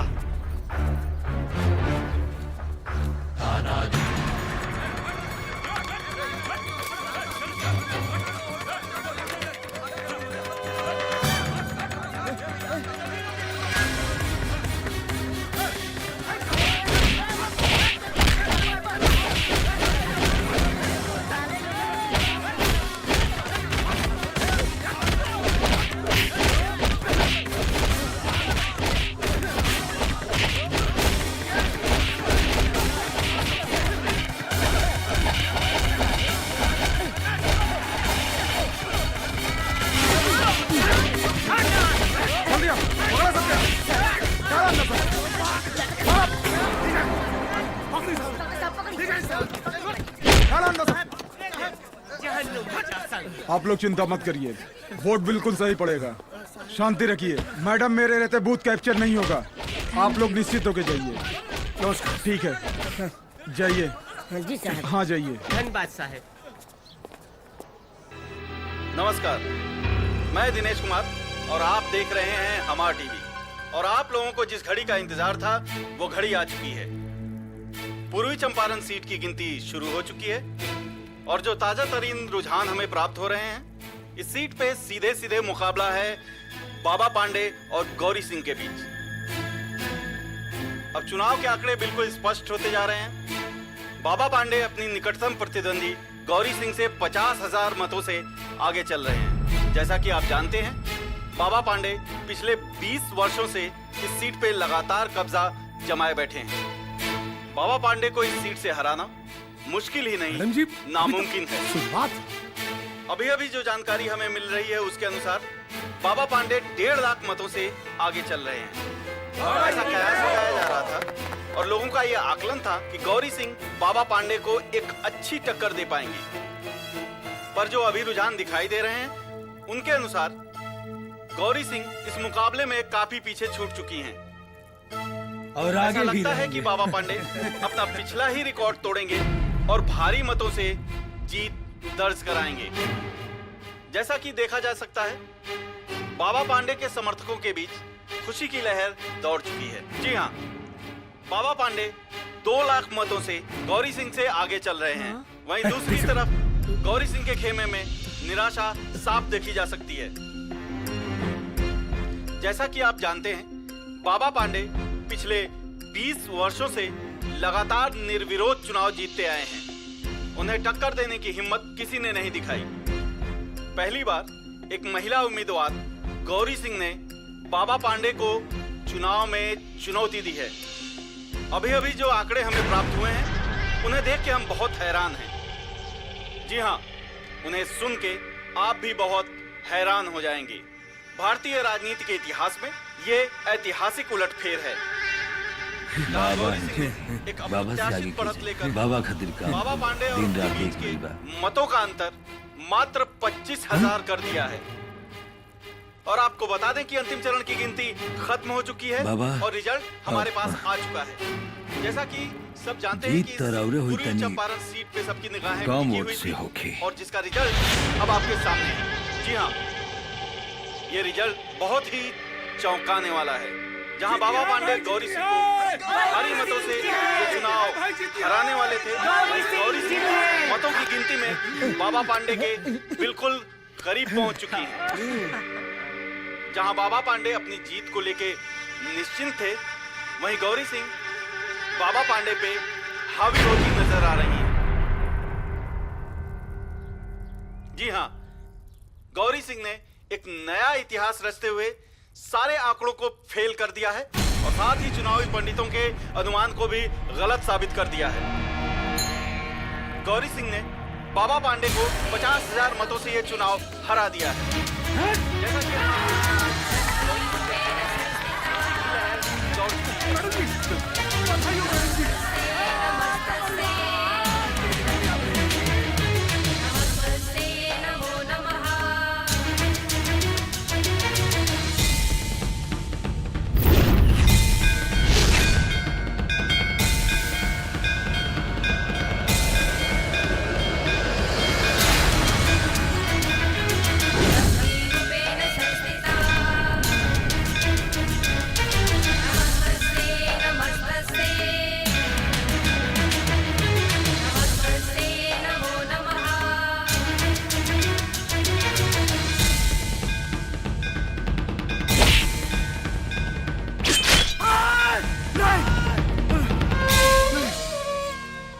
बाबा का भाई बहुत ही ब्रह्म मुहूर्त में सपना देखनिया। गौरी हमके त्रिशूल से बात करत रहिया। सुनत रहा पटाखा का आवाज सुनत रहा। जीत के जश्न मनावल जा रहा बा। बाबा सपना कबू सच ना होला बाबा। ना बहुत ही 20 साल से हम यहाँ के सांसद बानी। इतना आसानी से हम अपन कुर्सी ना लेवे थे। मृत्यु हमार ना होई, मृत्यु गौरी को होई। कल गौरी के सम्मान समारोह की तैयारी करा। हम अपना हाथ से होकर सम्मान करब। सम्मान करते वक्त भीड़ में से क्यों के गोली मारी। गोली के मारी? हम मारे बाबा। जेल हो सकेला। कोनो बात नहीं के बाबा। जान जा सकेला। रौरा खातिर जान हाजिर बा बाबा। जय हो, जय हो। शाश्वत सत्य बा जे धरती पे आयल हो ओके जाए के बा। जेल होई तो तोहार जमानत होई और मृत्यु होई तो मुक्ति मिली बच्चा। बाकी तोरे लड़का बच्चा खातिन बाबा बड़े बाबूती सम्मान समारोह की तैयारी किया जाए।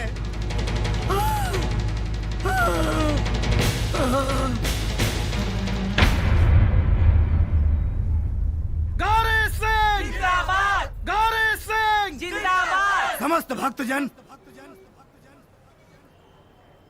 आज हमारा बड़ी खुशी हो रहा बा कि रउआ लोगन गौरी सिंह जैसन नेता के चुनाव में विजयी बनौला। गौरी सिंह जिंदाबाद। हम तो मात्र मंदिर में पूजा पाठ करे वाला एगो छोट सा पंडा पुजारी रहनी हा, सांसद तो रउआ लोग बना देनी। हालांकि सांसद रहते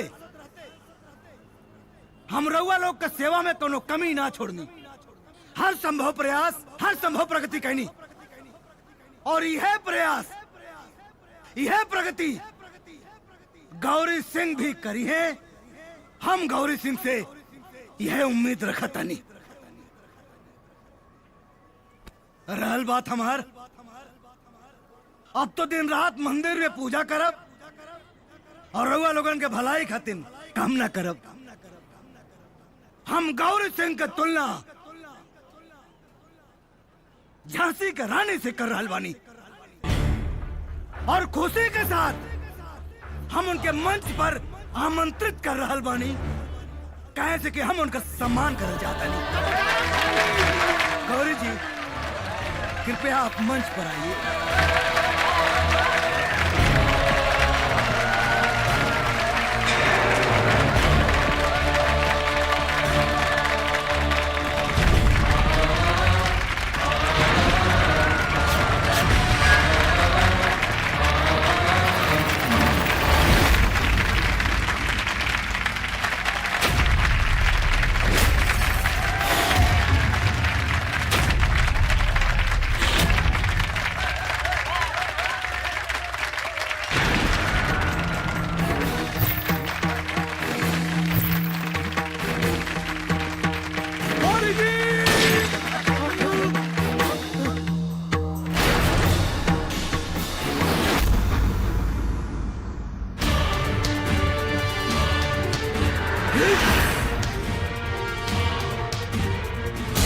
बाबा पाड़े दिखा दहलना आपन असली रूप।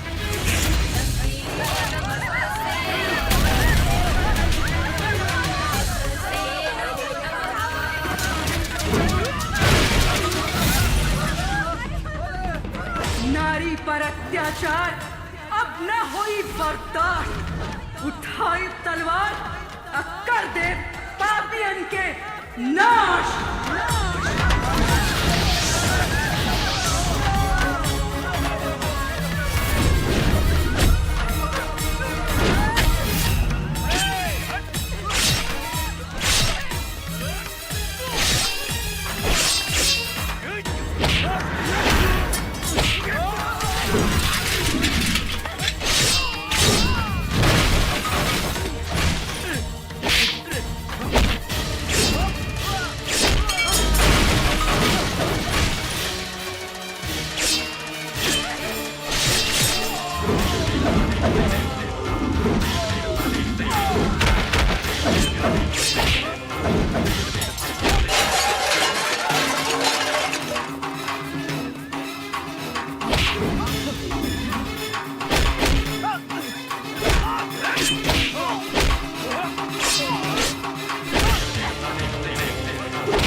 गौरी, गौरी देवी माफ कर दो। माफ कर दी।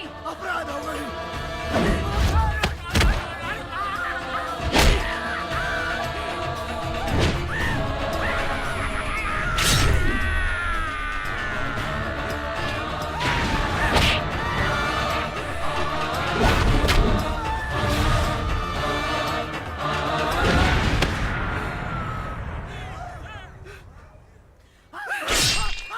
बोल बोल